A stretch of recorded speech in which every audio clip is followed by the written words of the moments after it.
Guys, ഞാൻ video record ചെയ്യാൻ ഉപയോഗിച്ചുകൊണ്ടിരുന്നത് ഈ മൊബൈൽ ഹോൾഡറാണ്. ഇതിന് പകരം ഏതെങ്കിലും ഗാഡ്ജറ്റ് ഉണ്ടോ എന്ന് സെർച്ച് ചെയ്ത് നോക്കിയപ്പോഴാണ് ഞാൻ ഈ ഗാഡ്ജറ്റ് കണ്ടത്. ഗൈസ്, നമ്മുടെ പ്രോഡക്റ്റ് എത്തിയിട്ടുണ്ട്. നമുക്കിതൊന്ന് അൺബോക്സ് ചെയ്യാം. ഗൈസ്, അപ്പോൾ ഇതാണ് നമ്മുടെ പ്രോഡക്റ്റ്. ഇതൊരു സെൽഫി സ്റ്റിക്ക് പ്ലസ് മൊബൈൽ ട്രൈപോഡാണ്. അൺബോക്സ് ചെയ്യുമ്പോഴത്തേക്കും എല്ലാവരും ചാനൽ ലൈക്ക് ചെയ്യുക, സബ്സ്ക്രൈബ് ചെയ്യുക.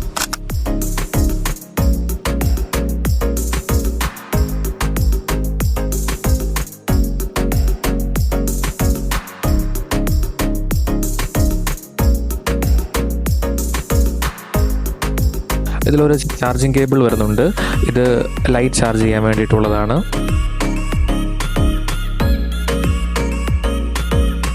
ഇതാണ് ലൈറ്റ്. അത് 2 മോഡ് ലൈറ്റാണുള്ളത്. ഇതിൻ്റെ കൂടെ ഒരു റിമോട്ട് ഉണ്ട്. അത് ബ്ലൂടൂത്ത് വഴി നമ്മുടെ ഫോണുമായിട്ട് കണക്ട് ചെയ്ത് നമുക്ക് ഫോട്ടോസ് ആൻഡ് വീഡിയോസ് എടുക്കാൻ പറ്റും. സോ ഗൈസ്, വീഡിയോ ഇഷ്ടപ്പെട്ടെങ്കിൽ ലൈക്ക്, കമൻറ്റ് ആൻഡ്